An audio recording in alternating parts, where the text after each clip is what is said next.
अर्जुन का युद्ध अपने ही पुत्र बब्रुवाहन के साथ हो गया, जिसने अर्जुन का सिर धड़ से अलग कर दिया। और कृष्ण दौड़े चले आए, उनके प्रिय सखा और भक्त के प्राण जो संकट में पड़ गए थे। अश्वमेध यज्ञ का घोड़ा बब्रुवाहन ने पकड़ लिया और घोड़े की देखभाल की जिम्मेदारी अर्जुन पर थी।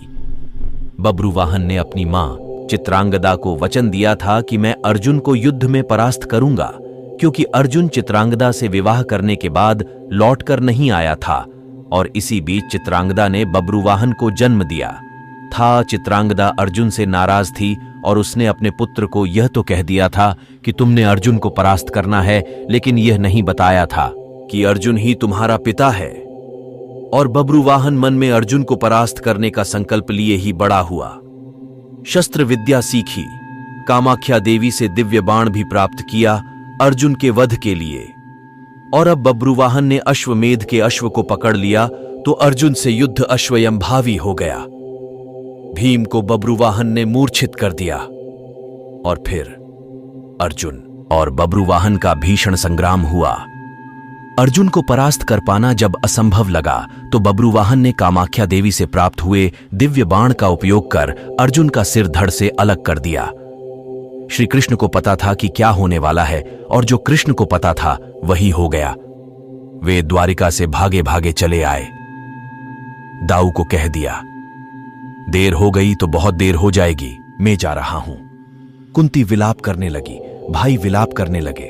अर्जुन पांडवों का बल थाक आधार था, लेकिन जब अर्जुन ही न रहा तो जीने का क्या लाभ। मां ने कहा, बेटा तुमने बीच मझदार में यह धोखा क्यों दिया?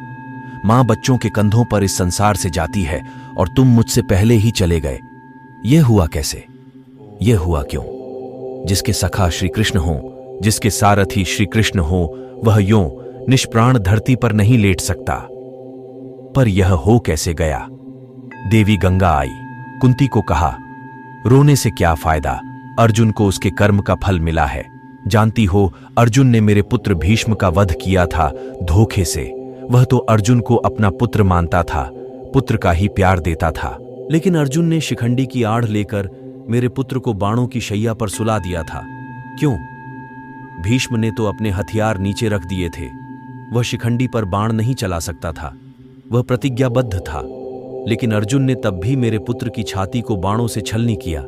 तुम्हें शायद याद नहीं, लेकिन मुझे अच्छी तरह याद है। तब मैं भी बहुत रोई थी। अब अर्जुन का सिर धड़ से अलग है। बब्रुवाहन ने जिस बाण से अर्जुन का सिर धड़ से अलग किया है, वह कामाख्या देवी माध्यम से मैंने ही दिया था। अर्जुन को परास्त कर पाना बब्रुवाहन के लिए कठिन था। आखिर उसने मेरे ही बाण का प्रयोग किया और मैंने अपना प्रतिशोध ले लिया। अब क्यों रोती हो कुंती? अर्जुन ने मेरे पुत्र का वध किया था और अब उसी के पुत्र ने उसका वध किया है। अब रोने से क्या लाभ? जैसा उसने किया वैसा ही पाया। मैंने अपना प्रतिशोध ले लिया। और प्रतिशोध शब्द भगवान श्री कृष्ण ने सुन लिया, हैरान हुए। अर्जुन का सिर धड़ से अलग था और गंगा मैया भीष्म की मां अर्जुन का सिर धड़ से अलग किए जाने को अपने प्रतिशोध की पूर्ति बता रही हैं। श्री कृष्ण सहन नहीं कर सके। एक नजर भर अर्जुन के शरीर को, बुआ कुंती को, पांडुपुत्रों को देखा, बब्रुवाहन और चित्रांगदा को भी देखा। कहा, गंगा मैया आप किससे किससे प्रतिशोध की बात कर रही हैं? बुआ कुंती से, अर्जुन से, या फिर एक मां से? मां कभी मां से प्रतिशोध नहीं ले सकती। मां का हृदय एक समान होता है, अर्जुन की मां का हो या भीष्म की मां का। आपने किस मां प्रतिशोध लिया है? गंगा ने कहा, वासुदेव, अर्जुन ने मेरे पुत्र का उस समय वध किया था जब वह निहत्था था। क्या यह उचित था? मैंने भी अर्जुन का वध करा दिया उसी के पुत्र से। क्या मैंने गलत किया? मेरा प्रतिशोध पूरा हुआ। यह एक मां का प्रतिशोध है। स्वयं प्रहार तो नहीं किया, उसे काटा तो नहीं। और यदि अर्जुन यह चाहता तो क्या ऐसा हो नहीं सकता था? अर्जुन ने तो आपका मान बढ़ाया है। कामाख्या देवी द्वारा दिए गए आपके ही बाण का प्रतिशोध लेकर आपने पितामह का, अपने पुत्र का भी भला नहीं किया। गंगा दुविधा में पड़ गई। श्री कृष्ण के तर्कों का उसके पास कोई जवाब नहीं था। स्वयं प्रहार तो नहीं किया, उसे काटा तो नहीं। और यदि अर्जुन यह चाहता तो क्या ऐसा हो नहीं सकता था? अर्जुन ने तो आपका मान बढ़ाया है। कामाख्या देवी द्वारा दिए गए आपके ही बाण का प्रतिशोध लेकर आपने पितामह का, अपने पुत्र का भी भला नहीं किया। गंगा दुविधा में पड़ गई। श्री कृष्ण के तर्कों का उसके पास कोई जवाब नहीं था। पूछा, क्या करना चाहिए? जो होना था सो हो गया, आप ही मार्ग सुझाएं। श्री कृष्ण ने कहा, आपकी प्रतिज्ञा पूरी हो गई, उपाय तो किया ही जा सकता है, कोई रास्ता तो होता ही है। जो प्रतिज्ञा आपने की वह पूरी हो गई। जो प्रतिज्ञा पूरी हो गई तो अब उसे वापस भी लिया जा सकता है। यदि आप चाहें तो क्या नहीं हो सकता? कोई रास्ता तो निकाला ही जा सकता है। गंगा की समझ में बात आ गई और मां गंगा ने अर्जुन का सिर धड़ से जोड़ने का मार्ग सुझा दिया। यह कृष्ण के तर्कों का कमाल था, जिस पर श्री कृष्ण की कृपा हो, जिसने अपने आप को श्री कृष्ण को सौंप रखा हो, अपनी चिंताएं सौंप दी हो, अपना जीवन सौंप दिया हो, अपना सर्वस्व सौंप दिया हो। भगवान और भक्त का नाता ही ऐसा है, दोनों में दूरी नहीं होती।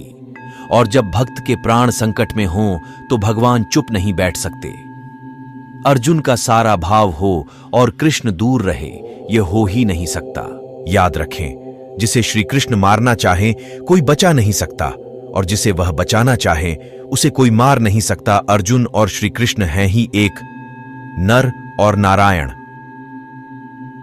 दोस्तों, ऐसी और वीडियोस देखने के लिए हमारे YouTube चैनल को सब्सक्राइब और वीडियो को अपने दोस्तों के साथ शेयर भी कर दें।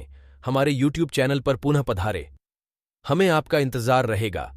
आपका नाम क्या है कमेंट में लिखे और शहर का नाम भी लिखे, ताकि हमें पता लग सके कि हमारी वीडियो कहां तक पहुंच रही है। वीडियो पूरा देखने के लिए आपका तहे दिल से शुक्रिया।